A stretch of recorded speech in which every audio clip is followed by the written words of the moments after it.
Querido, amado y bendito Padre Celestial, muchas gracias por manifestarte a través de este maravilloso hombre.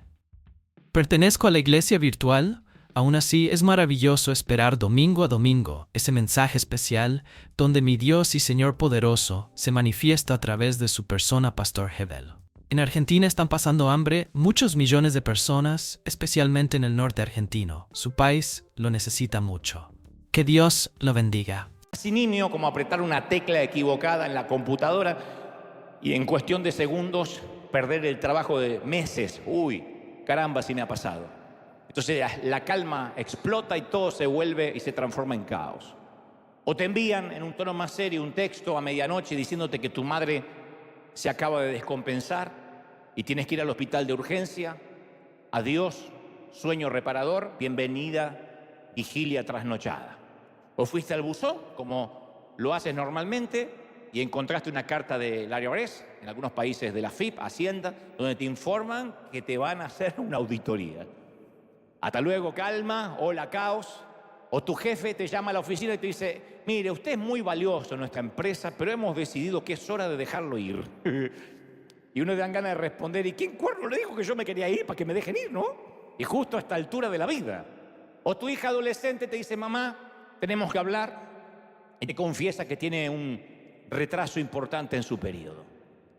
Entonces seguro sabes que la vida puede ir de la calma al caos en cuestión de, ¿qué digo minutos? De segundos, sin advertencias, sin aviso, sin preparación, sin pronósticos del clima, sin alertas de huracán, como nos enloquecieron el domingo pasado aquí en California, por las noticias y el teléfono. A cada rato llegaba una alerta. El muchacho, fui a cargar gasolina y el muchacho de la gasolinera me dice, sobrevivimos a un huracán. Yo dije, ¿cómo se nota que este californiano insolado jamás estuvo en la Florida o en el Caribe? Esos eran huracanes. Que pasaba la suegra volando y decía, bueno, ¿qué va a hacer? Es el huracán.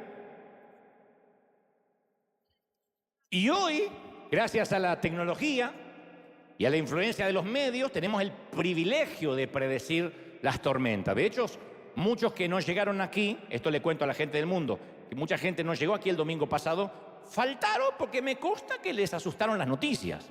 O pensaron, me quedo en casa, capaz que pasa la arena volando encima de mi casa y no tengo que ir. No sé, en el campo los agricultores pueden ver la formación de las nubes. Y entonces saben que va a venir una tormenta antes de que empiece a llover. Una vez conté que mi abuela, la alemana, la abuela Anna Keller, solía hacer nuestro servicio meteorológico privado cuando éramos niños. El traerla a la casa nos dio ese bonus, que ella sabía todo lo que iba a pasar. Entonces uno le preguntaba de noche, ¿y qué va a pasar mañana, abuela? No había celulares, ¿eh? Y las noticias, si te las perdías, te perdiste el pronóstico. Y la abuela Ana, si le dolían los juanetes, venía lluvia. No aguanto los pies, así que mañana llueve. Si le dolía la artritis, tormenta eléctrica, pero no fallaba, ¿eh? Y si le dolía la cervical, granizo, clavado que era granizo. El canal del clima llamaba a mi casa para ver qué decía la abuela y después lo anunciaban en el canal. Pero hay tormentas que llegan sin ningún previo aviso. Hay tormentas de nieve, hay tormentas de granizo, hay tormentas de lluvia y hay tormentas de dudas. Y cuando la tempestad es de dudas, siempre trae una ráfaga de interrogantes, de preguntas y respuestas, ventarrones de miedo. Y nosotros suponemos que los cristianos deberíamos disfrutar de placenteros cruceros familiares por el Caribe. Pero el Señor advirtió, e insisto con esta idea, Él lo dijo en Juan 16:33, en el mundo tendréis aflicción. Fue una promesa. No nos gusta decir que eso es una promesa, pero es una promesa. Como tantas otras, es una promesa. En el mundo vas a tener aflicción. No dijo podrían tenerla, es probable que la tengan, tal vez pudieran tener. No, van a tener. Entonces no es la falta de tormentas o la falta de aflicciones lo que nos distingue. Es a quién conocemos durante la tormenta, cómo reaccionamos durante la tormenta. Yo he pasado cientos de veces por ese tipo de chubascos, como acaso todos los que estamos hoy aquí. Y no importa a qué nos dedicamos, qué hacemos para ganarnos la vida, qué llamado divino tenemos. Desde hace 15 años me paro aquí cada domingo con un mensaje promedio de 1 hora, de 60 minutos, y me esfuerzo en transmitir un poco de paz a aquellos que yo sé, me consta, que viven tormenta. Pero no soy torpe en ignorar que quienes me escuchan o me ven tienen más preguntas que respuestas. Porque esto funciona así. En nuestro corazón, cuando nos conocemos al Señor, hay una ventana por la cual, a través de ella vemos a Dios. Una temporada cuando en nuestras vidas esa ventana estaba limpia, estaba transparente, y cada vez que nos asomábamos, estoy hablando de un término metafórico, obviamente, cada vez que nos asomábamos por esa ventana del corazón, veíamos a Dios de una manera clara, lozana, diáfana. Los vidrios estaban limpios, el marco, era perfecto. Nosotros creíamos conocer cómo es que trabaja Dios, sabíamos lo que Él quería que hiciéramos, sin sorpresas. Estoy hablando de esa temporada cuando decimos Dios es así es como Dios actúa, si hago las cosas bien me va a ir bien, si pongo mi ofrenda Dios me va a bendecir, si le pido ayuda a Dios para casarme me va a dar la persona indicada. Cuando tenemos una imagen parece clara de cómo Dios actúa, nada inesperado. Sabíamos que Dios tenía una voluntad y siempre sabíamos cuál era esa voluntad. De pronto hubo una temporada en que esa ventana se agrietó. La rompió una piedra, ¡pac!, una piedra de dolor. Es posible que nos lanzaran la piedra cuando éramos apenas un niño y papá se fue de casa para siempre. O quizá nuestro corazón recibió el impacto en la adolescencia y se nos rompió algo. O ya éramos adultos cuando la ventana se hizo trizas. Sea que sea cuando haya sido, hay un momento que la piedra llegó, la piedra del dolor. Un funeral, un cáncer, una pérdida repentina, eso que te decía hoy, cuando de la calma pasamos al caos en cuestión de minutos. Pudo haber sido un texto, una llamada telefónica. Su hijo está detenido aquí en la estación de policía, usted es el padre, venga rápido. O en el peor de los casos, una carta pegada en la nevera o al lado de la mesa de luz diciendo me voy, no me busques, no me llames, ya no te amo. Y sabes que a partir de esa misiva tu vida cambia para siempre. O un diagnóstico que surge de un chequeo de rutina y te llaman, señorita o señora o señor, apenas pueda, comuníquese urgente con el médico. Hay algo que queremos hablar personalmente.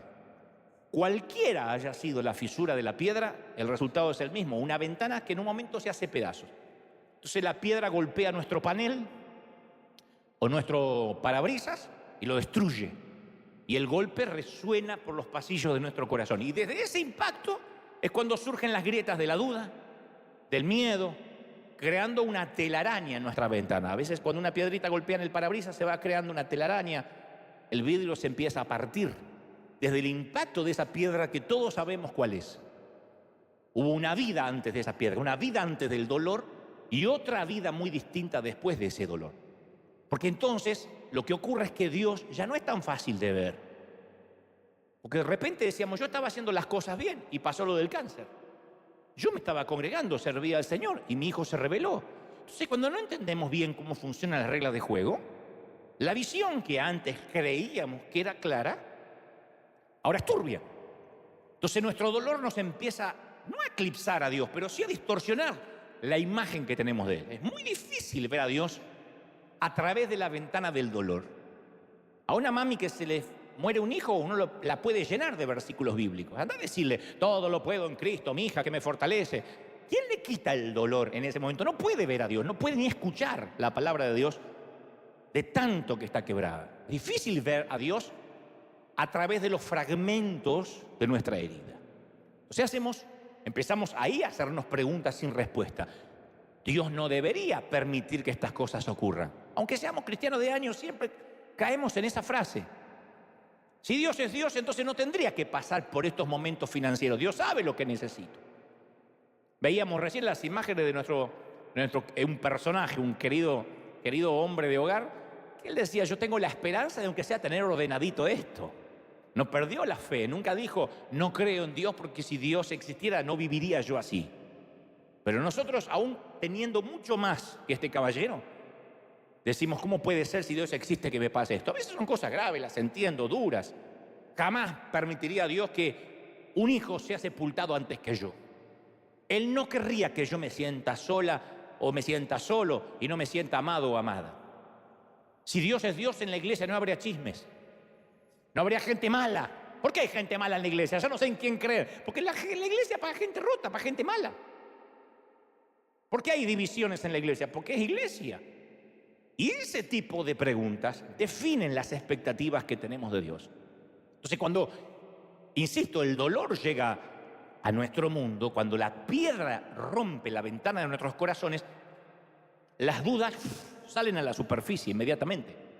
Buscamos a Dios y ya no lo podemos encontrar, ya no es como antes, porque los fragmentos de los vidrios rotos impiden nuestra visión. Y llega un momento en que no estamos seguros lo que estamos viendo, no estamos seguros. No sabemos si estamos a merced de Dios, si este es un trato de Dios, o estamos a merced del mismísimo diablo. Haga memoria, hay una temporada donde uno dice, no sabe si agradecerle a Dios porque me deja pasar esto, o porque el diablo metió la cola y Dios nos olvidó. Uno no sabe si es un trato divino o un trato satánico. Y estamos en el medio, zarandeados, y tampoco los discípulos estaban seguros de lo que estaban viendo. En el episodio que te voy a contar, las multitudes seguían a Jesús. De pronto el Señor las despide y Jesús dice, necesito orar un momento. Y ellos, los discípulos, quedan en alta mar con una tormenta que se empieza a formar en el cielo.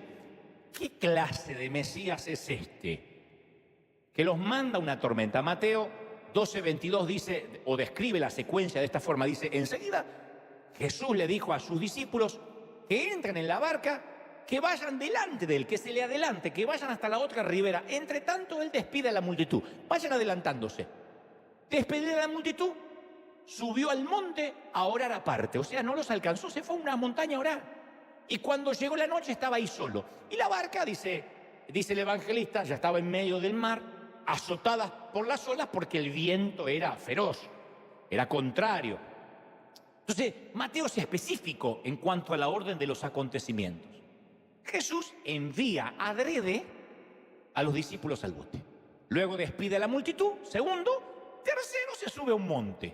Probablemente se presume que esto rondaba las 6 de la tarde.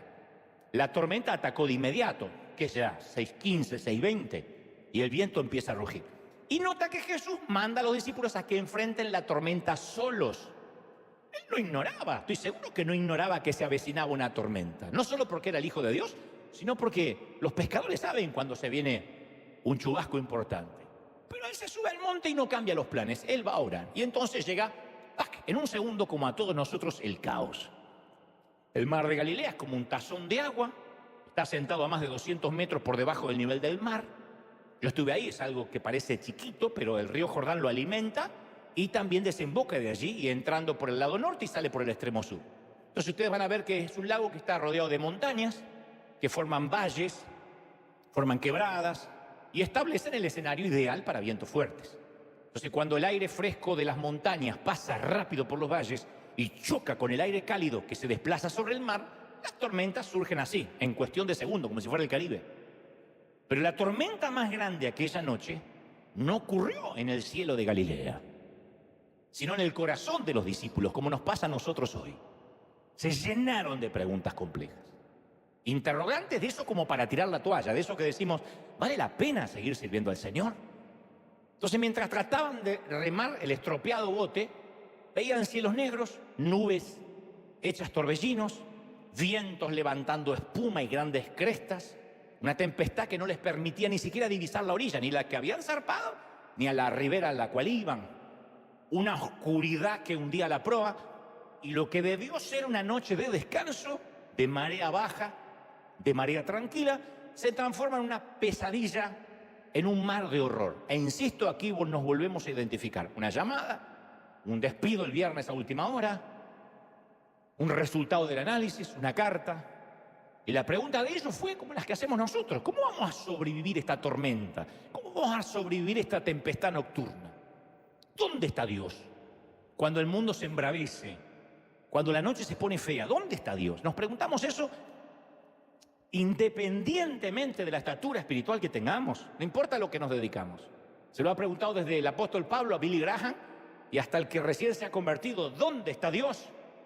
Porque todos conocemos esa noche de tempestad cuando el enemigo es demasiado grande, el trabajo demasiado pesado, el futuro demasiado incierto y las respuestas demasiado pocas.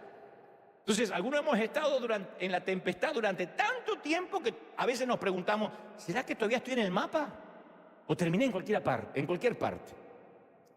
Estamos en una nueva normalidad, nos acostumbramos, aferrados a una balsa, sin la menor idea de cuánto falta para que esta crisis termine. Y ahí estamos. Y en esas ocasiones hasta la fe se hace difícil.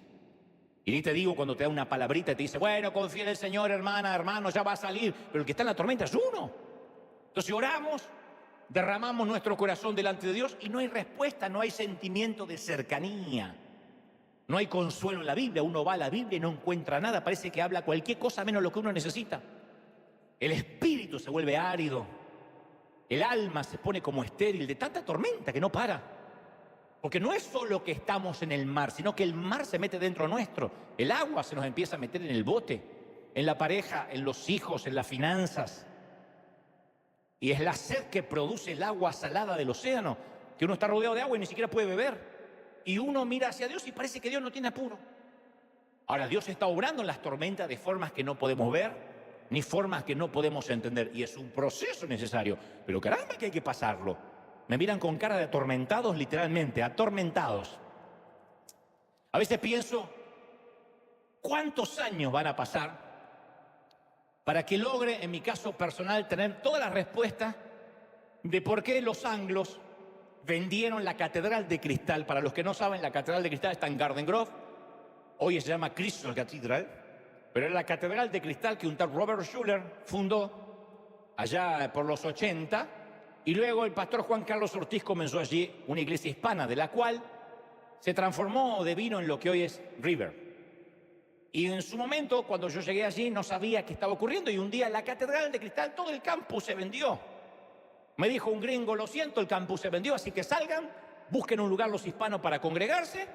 Pero eso sí, no se pueden llevar un solo dólar, ni siquiera la última ofrenda del último domingo.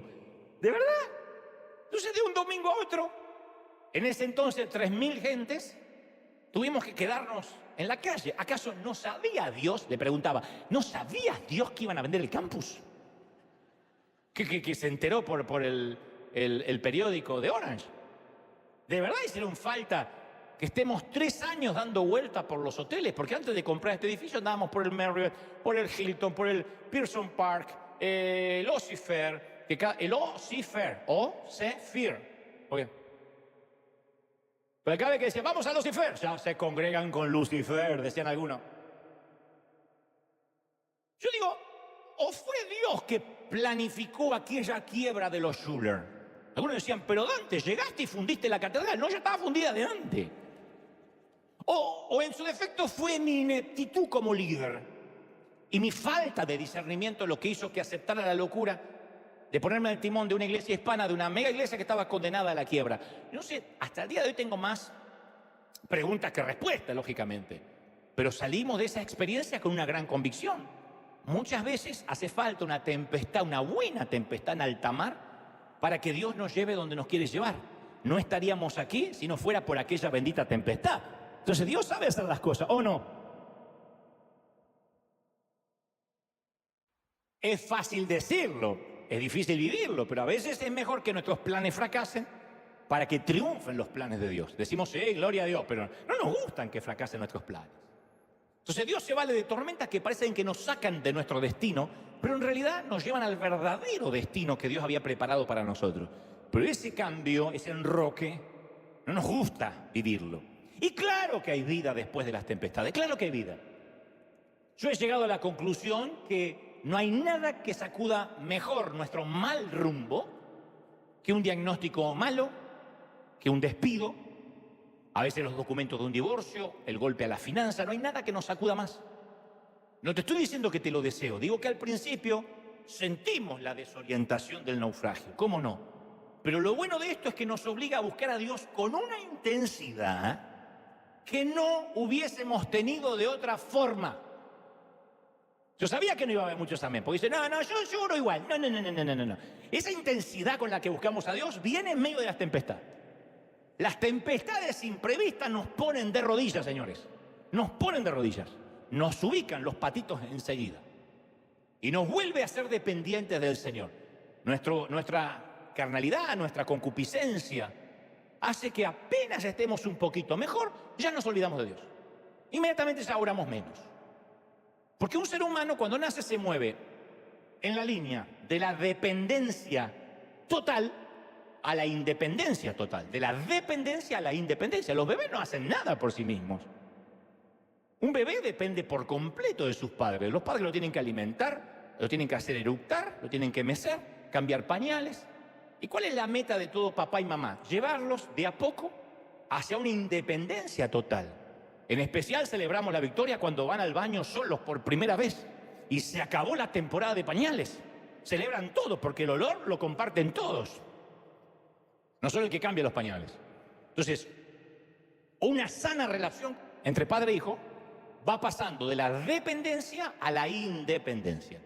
En cambio, una sana relación con Dios se mueve siempre en el sentido contrario. Espiritualmente hablando, comenzamos en un estado de independencia total. No necesito a Dios, hago lo que se me antoja, pero vamos a madurar espiritualmente y cada vez nos hacemos más dependientes de Dios. Más maduros, más dependientes, al revés. Aprendemos cada vez más a vivir de la dependencia diaria. Cada vez más decimos, basta el afán por el día de hoy, basta. Voy a pelear el día de hoy con las energías de hoy. No voy a pensar en el mañana. Ese es el principio de la sabiduría. Sabes que eres un hombre o una mujer sabia el día que vives un día a la vez y estás a salvo por un día. Hoy es domingo, este es mi día. Eso es dependencia de Dios. Eso es. No estoy diciendo no planificar, no estoy diciendo no tener planes. Lo que digo es liberarte de la ansiedad, porque el mañana te roba las energías del hoy. Mañana tendrás fuerza para resolver lo que venga mañana. Hoy es hoy. Eso es, por excelencia, la dependencia de Dios. Voy a vivir el hoy. Basta el día con su afán. ¿Por qué te afanas si no podrás hacerte crecer un codo a tu estatura? ¿Por qué te afanas por lo que vas a vestir, por lo que vas a comer? Basta la gracia para el día de hoy. Eso es el principio de la sabiduría. Pero para que aprendamos eso, a veces Dios tiene que dejar que crucemos alguna tormenta, porque algunos somos cabezones. Tal vez ustedes no, pero este señor que les habla es muy cabezón. Y es la única manera que a veces tenemos de conocer más el carácter de Dios. Pero a veces estamos más interesados en conocer la voluntad de Dios que en conocer el carácter de Dios. Mucha gente que quiere conocer la voluntad de Dios. ¿Qué quiere Dios para mi vida? ¿Y dónde voy a vivir? ¿Qué casa me voy a comprar? ¿Cuándo me la voy a comprar? ¿Con quién me voy a casar? Quiero saber la voluntad de Dios para mi vida. No, quieres que Dios sea tu horóscopo. Conocer a Dios es querer conocer su carácter, cómo es, no qué te va a dar. Y uno no puede conocer la voluntad de Dios si no conoce primero el corazón de Dios. Entonces lo que nosotros llamamos proceso, prueba, crisis, tormenta, Dios lo llama propósito. Y el propósito es que dependamos de Él y de su poder, que confiemos en Él. Y a veces nos permite estar en un bote que se transforma en una cáscara de nuez, que casi se da vuelta por completo en cada ola, para que nosotros inclinemos nuestro rostro, doblemos las rodillas y dependamos de Él. Todos los capítulos de mi vida nuevos, todas mis nuevas temporadas, siempre suelen comenzar con una enorme tempestad. Siempre.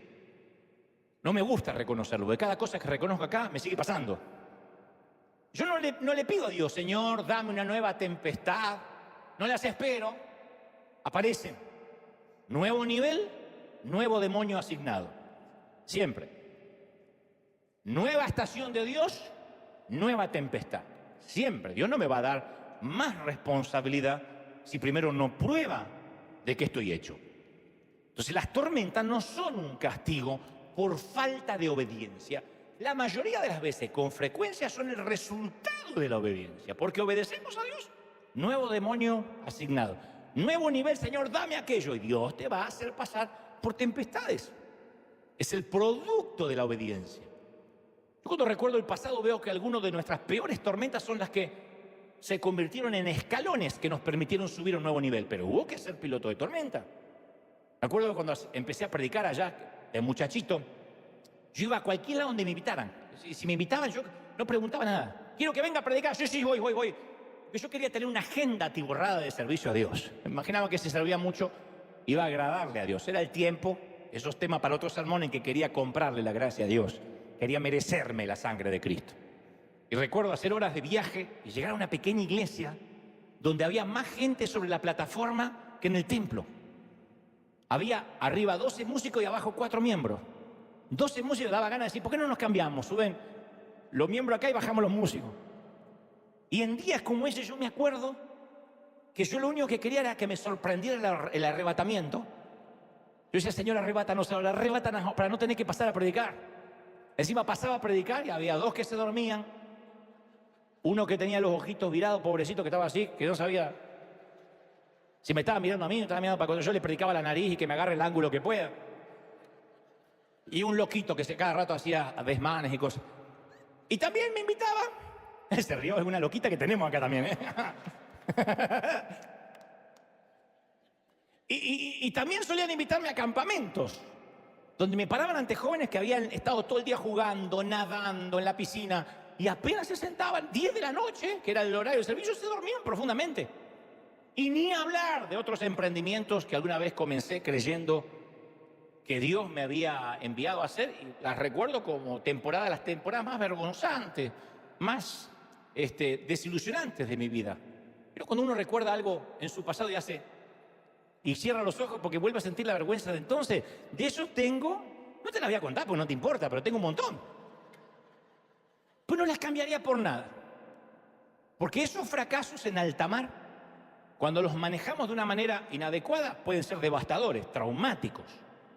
Puede dejar una marca en el engrama mental para siempre. Cuando aprendemos de ellos, es lo mejor que nos puede pasar. Entonces las tempestades nos enseñan las lecciones más valiosas. Yo sé que quisiéramos no aprender de ellas, no pasar por ellas, estar exento de ellas. Pero las tempestades impiden que nos atribuyamos el éxito, el mérito, o que no demos por sentado de que jamás vamos a tener problemas, que viviremos. Claro, nosotros decimos, vamos a vivir de victoria en victoria, pero para vivir de victoria en victoria hay que vivir de batalla en batalla. Entonces descubrimos que cuando nos caemos de jeta al suelo, Dios está allí para levantarnos de nuevo. ¿Cómo vamos a descubrir eso si nunca fracasamos o creemos que nunca vamos a fracasar? Yo recuerdo, insisto, esos primeros meses en la catedral. Aquí debe haber algún histórico. No dije histórico por la edad, querida dama, sino histórico por el tiempo que pasamos juntos. Que no queríamos comenzar el servicio porque la gente no llegaba. Yo me asomaba así, no había gente en la catedral. Pero eso es un lugar enorme, de vidrio, se ve todo, no se puede oscurecer, no se puede disimular. Y la gente no llegaba, miraba de afuera hasta que yo no comenzaba. Entonces estábamos ahí pulseando quién empezaba primero. Cuando finalmente había un grupito en semejante auditorio, que como digo siempre, el sonido de la Catedral de Cristal es espantoso, porque fue armado como un set de televisión para la famosa Hora de Poder que se transmitía por cadena nacional a toda la Unión Americana. Pero el sonido, lo peor para hacer un evento, porque es todo vidrio, el vidrio rebota. Entonces era como estar en una campana de cristal. ¡Dios bendiga! ¡Tomen asiento! ¡Gloria a Dios! Era así. Hagan memoria los que se casaron en una iglesia católica. No tenéis idea de lo que te dijo el cura. Acepta.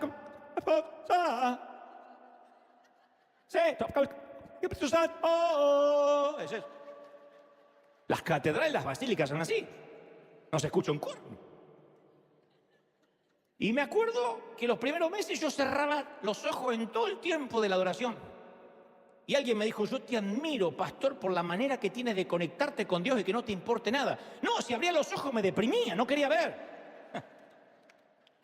Entonces yo era una mezcla de Andrea Bocelli con Stevie Wonder y la unción de José Feliciano. Yo no quería ver nada. Dios le bendiga, estamos contentos. Yo predicaba así, porque no quería ver. Y aquella tormenta de escasez de frutos me llevó a tomar una decisión en mi vida. Me costó, no fue inmediato. Yo dije, voy a ser el mejor líder, el mejor piloto de tormenta que pueda ser en cada una de las tempestades que me toque pasar. No me queda otra. Es fajarse y decir, me toca, esto es lo que toca. No podemos escapar cuando una tormenta nos persigue. No podemos siempre evitarlas del radar. Y aunque en muchas ocasiones yo no podía ver al Señor, pasé por muchas temporadas en que no podía ver al Señor detrás de las nubes oscuras. Yo decidí que iba a confiar en Él aunque no viera. Que es lo más difícil. Seguimos siendo muy sensoriales, sensitivos, sensuales, queremos sentir. Todavía hay frases como, no sentí la presencia de Dios. ¿Quién dijo? Está bien, somos tripartito, cuerpo, alma y espíritu. No obstante, hay trabajos que el Señor hace directo con el espíritu que pasa por alto las sensaciones del alma. Y Dios está obrando aunque no lo veamos. Y uno dice, yo no lo sentí. ¿Y? Hay un montón de servicios extraordinarios que hemos tenido aquí, donde Dios me dejó fuera a nivel sentir. ¿Para qué? Para que esté sobrio, para que mirara el horario, para que no dijera esas falacias tipo no podíamos terminar y terminamos a las 12 de la noche. No, Dios me dice quédate sobrio, administra lo que está ocurriendo, pero que yo no sienta en una ocasión no significa que Dios no esté haciendo. Y el mayor miedo de los discípulos no fueron las olas provocadas por la tormenta, sino el notar o creer que Jesús los había dejado solos. Entonces, ellos pensaron en primera instancia, a priori, que Jesús iba a venir en su ayuda. Ya lo habían visto calmar tempestades como esta. En ese mismo mar lo habían despertado durante una tormenta y él ordenó que los cielos guardaran silencio. Habían visto cómo aquietaba el viento, cómo suavizaba las olas. Así que dijeron, sin duda va a bajar del monte. Pero no bajó. Y los brazos de los muchachos se empezaron a cansar de remar. Y de Jesús no se sabe nada. 3 horas, nada. 4 horas, nada. Y los vientos más embravecidos y la nave dando tumbos. Y de Jesús, nada. Y llega, promedia a la medianoche. Habían estado en el mar por 6 horas.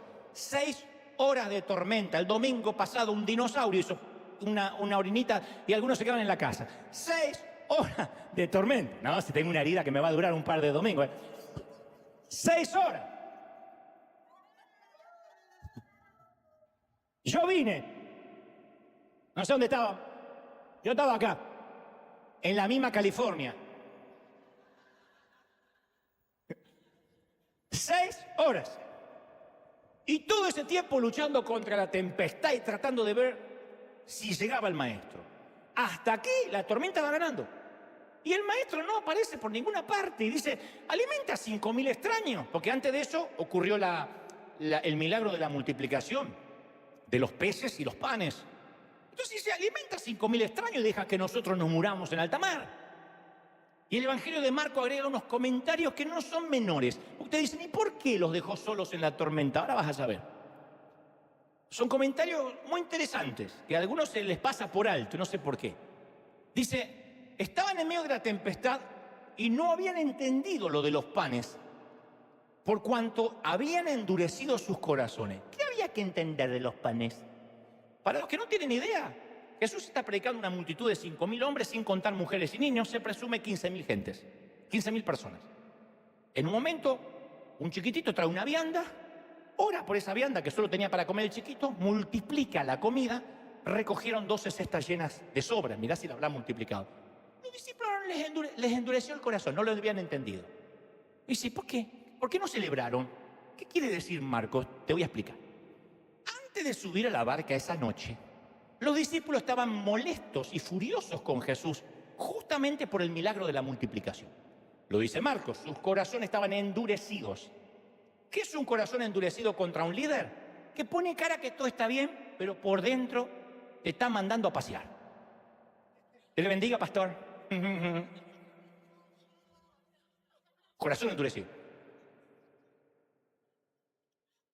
Está la multitud ahí, el gentío, antes de la tormenta. Y vienen los discípulos y dicen, Jesús, creo que es hora de despedir a la gente. Que cada uno se las arregle como pueda. Vaya a buscar un lugar donde comer.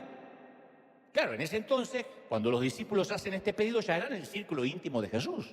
Estos tipos habían probado el estrellato. Eran celebrities. Se creían importantes. Ellos habían reunido multitudes. Ellos no. Pero de alguna forma se sentían que las luces también eran para ellos, que algún reflector los tocaba, los veía.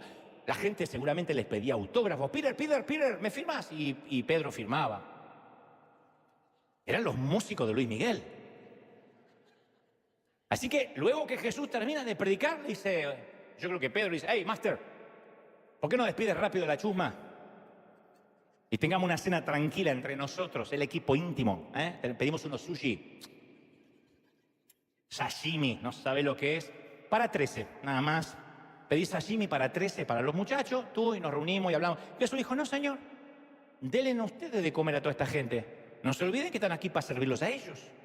Y los tipos, con cara de estreñimiento de vientre, con el ceño fruncido, sirven los panes y los peces que el Señor multiplicó. Les importa un cuerno el milagro de multiplicación.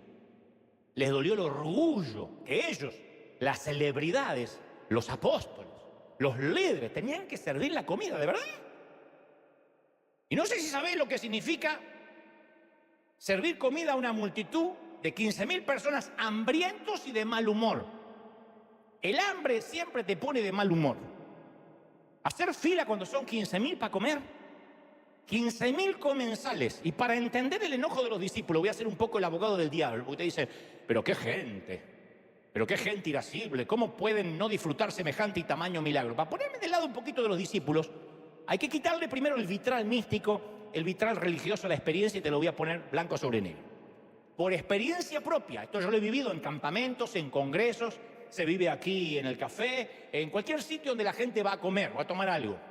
No importa que le des algo gratis a la gente, siempre van a reclamar y quejarse. Y no me miren así, porque todos somos gente. No es que estamos hablando lo de Neptuno, somos gente. No importa, lo voy a poner así, que nos den las cosas gratis, siempre nos vamos a quejar. Así que me imagino, perdón, yo no pedí pescado, Juan, John, no pedí pescado. Yo soy vegano, no como nada que tenga ojos, perdón. ¿Habrá brócoli? Otro, me dieron surubí, a mí no me gusta. No hay tilapia o tubina, yo como pescado blanco. Por favor, ¿tilapia no hay? Otro, yo prefiero salmón. ¿Y este pan no es gluten free? Otro, no solo pescado y somos 8, ¿cómo vamos a hacer? Somos 8, ahora vengo, hay que esperar que dé toda la vuelta. Perdón, mi bebé no come pescado. ¿No sabes si el maestro multiplicó algún menú infantil? No hay cajitas felices, algo, nuggets. Está bien, el nene te come el pescado, pero el nuggets. Otro, todo muy lindo, pero para beber no reparten nada. A nadie se le ocurrió multiplicar Coca-Cola. ¿Ensalada no hay? ¿Purecito de calabaza para acompañar? ¿O hay que tragarse el pescado solo? Pan integral, ¿no hay pan integral? Yo no te como otro tipo de pan. Le gordo así, pero él te come pan integral. Son como los que se piden esa hamburguesa que la señora Vaca echa hamburguesa y Coca Diet. Pedro! Hace media hora que pedí mi pescado y todavía estoy esperando a que me sirvan. ¡Qué servicio pésimo! Santiago, ¿hay que comer con la mano? ¿No multiplicó tenedores y cuchillos? Descartable, aunque sea. Esto es antigénico. Perdón, me tocó un pescado con espina. ¿No me lo podrían cambiar?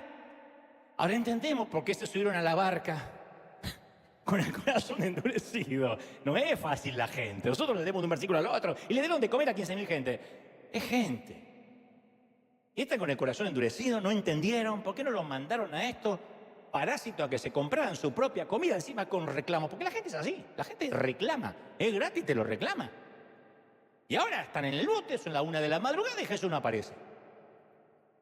Pedro, Andrés, Santiago, Juan han visto tempestades como esta. Caramba, son pescadores, son marineros, su vida es el mar. Han visto las embarcaciones destrozadas en la playa después de una tormenta, han estado en funerales, han acompañado a las viudas de los marineros. Saben mejor que nadie que esta bien podría ser la última noche. ¿Por qué no viene Jesús? Y finalmente lo ven. Dice a la 4ª vigilia de la noche, esto es entre las 3 y las 6 de la madrugada. Promedio, pongamos 4:30. Jesús vino a ellos andando sobre el mar. Jesús vino. Finalmente vino. Pero desde que comenzó la tormenta hasta que Jesús apareció, los discípulos hicieron miles de preguntas. Preguntas que seguramente nosotros nos hicimos o nos estamos haciendo. ¿Sabemos que Jesús está al tanto de lo que nos está ocurriendo? Sabemos. ¿Que Él está consciente de la tormenta que estamos atravesando, que parece que no termina nunca y nos está liquidando? Sabemos. Pero igual nos hemos hecho muchas preguntas salpicadas con rabia. Porque las tormentas atacan nuestra fe. Nos acaban. Nos cercenan, nos quitan las ganas de orar. Pero esto se va a poner todavía mejor o peor, según como se quiera ver. Vieron a Jesús que andaba sobre el mar y tuvieron miedo. ¿Por qué? Bueno, ese miedo empujó a Pedro bajo el bote. Porque Pedro sabía lo que estas clases de tormentas podían hacer. Había oído las historias, había visto los naufragios, conocía a las viudas, sabía que la tormenta podía matar y quería escapar de ella como sea. Durante toda la noche Pedro había querido salir de ese bote como muchos están queriendo salir de un bote ahora. 9 horas, el tipo había sujetado las velas, luchado contra los remos. Estaba empapado hasta el alma y cansado hasta el último hueso a causa del lamento y el furor del viento. Entonces, vamos a mirar a Pedro a los ojos y en este momento no vamos a ver un hombre de convicción. un hombre de audacia, de fe. Más adelante en la historia vamos a ser testigos de su devoción en Pentecostés, vamos a notar su fe en las cartas, en las epístolas. Pero esta noche, no esta noche. Esta noche es un hombre con mucho miedo, no un poco, mucho miedo.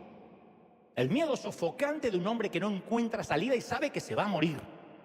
Pero de ese miedo van a hacer un acto de fe. Porque muchas veces la fe es la hija del miedo. Cuando uno tiene mucho miedo, cuando uno ya no puede más, ahí es cuando hace cosas en fe que de otro modo no haría. Yo no hubiese hecho lo que hice si hubiese tenido mucho dinero al comenzar, porque nunca habría tenido la necesidad de usar la fe. Ni siquiera habría orado, diría, ¿cuánto hay en la cuenta? Tanto, hagamos un evento gigantesco para jóvenes, porque total, la plata está. Habría hasta dudado si Dios me la había mandado. Pero el miedo a no saber cómo voy a pararme, qué voy a decir, cómo voy a pagar, eso hace que surja la fe. Si no fuera por esa noche de tempestad, no habrías conocido tu propia fe. No habrías sabido cuánto eras capaz de resistir. ¿Cómo sabe que eres resiliente? ¿Cómo es que soporta? ¿Por qué eres como el junco que se dobla y se vuelve a poner en pie? Porque sabes que has soportado el viento. Entonces razonemos esto. Sí, Pedro hubiera visto a Jesús caminando sobre aguas tranquilas en un día de calma, ¿habría pedido caminar sobre el agua? Jesús aparece en la calma de la tarde. Señor, ¿me dejas caminar? No lo haría. Obvio que no. ¿Para qué hubiese querido salir de la barca? Si el lago hubiese sido una suave alfombra, un viaje placentero, ¿de verdad pensamos que Pedro pediría un paseo nocturno sobre las aguas? Pero pongamos a un hombre ante la disyuntiva entre una muerte segura y una muerte probable, y siempre va a optar por la probable, siempre. Es la misma desesperación de las víctimas del 9/11 en el atentado a las Torres, cuando veíamos que ante el calor de las llamas se tiraban al vacío. Y uno dice, ¿por qué se tiraron al vacío? Porque en su mente, dicen quienes estudiaron ese fenómeno, la gente pensó, aquí es una muerte segura, al vacío no sé qué haya abajo, quizás sobreviva. Entre la muerte segura y la probable, siempre la probable es mejor. Y los grandes actos de fe que has vivido nunca nacieron de un momento de calma. Los grandes pasos de fe que has tomado siempre fueron del momento que estuviste lleno de temor, desesperado y estabas entre la espada y la pared. ¿Es así o no es así? Cuando no sabías qué hacer. ¿Cómo supiste que hacer lo que una mamá tiene que hacer cuando tu hijo empezó a volar en fiebre o empezó a convulsionar? Estoy hablando hasta de tiempos en que no podías googlear, porque ahora podemos googlear, convulsionar, se le ponen los ojos como el padre, ¿qué hago? Pero antes, ¿de dónde sacabas ese instinto, esa fuerza? Eso que dicen, hasta hay casos de madres que han levantado literalmente un camión o un auto para sacar a su hijo debajo de las ruedas y no se explican de dónde salió esa fuerza. ¿Cómo hubiese sabido que tenía esa clase de reacción si no hubiese estado bajo crisis? Los avivamientos siempre surgieron en una iglesia que no tiene opciones. En una iglesia amenazada, perseguida. Entonces, en todo acto de fe siempre primero hay una semilla de miedo. La fe siempre es la hija del miedo. El miedo siempre produce fe, si es que es canalizado correctamente. Te puede paralizar o te puede bajar de la barca. Cada vez que yo veo la biografía de los hombres valerosos, comenzaron con capítulos de miedo sincero. Entonces la fe comienza cuando vemos a Dios que está orando en el monte y nosotros estamos en el valle, demasiado mojados y débiles como para subir a ese monte. Pedro había hecho el máximo esfuerzo. Yo estoy hablando hoy para aquellos que dicen, Señor, ya hice todo lo que se supone que podía hacer, no tengo más fuerzas. Estoy hablando de aquellos que no necesitan ahora una oración para más fuerza, necesitan un milagro. ¿Necesitas un milagro, sí o no? Hay gente que dice, yo no quiero más que ores por fuerza. Muchos de nosotros hoy no necesitamos más fuerza, necesitamos un milagro. Y Pedro estaba consciente de dos cosas, que se estaba hundiendo y que Jesús estaba a flote. Entonces estaba muy convencido de qué lado quería estar. Miró acá y los muchachos estaban hundiendo y este está a flote. Y entonces dice, Señor, si eres tú, manda que vaya a caminar sobre las aguas.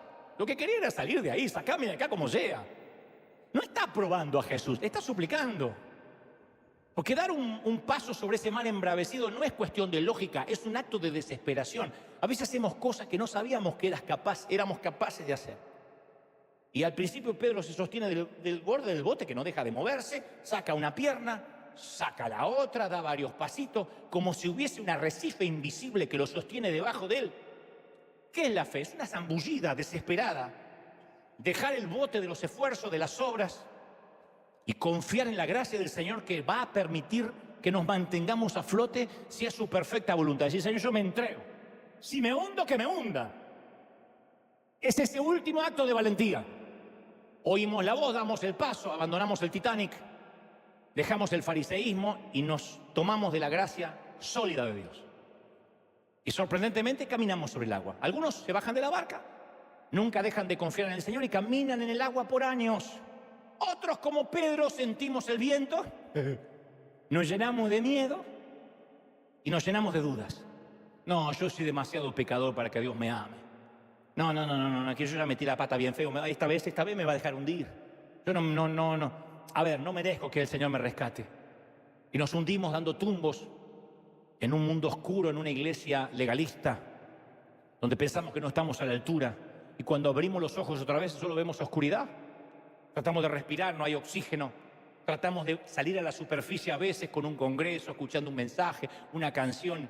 Y a veces con nuestras cabecitas apenas fuera del agua, tenemos que tomar una decisión.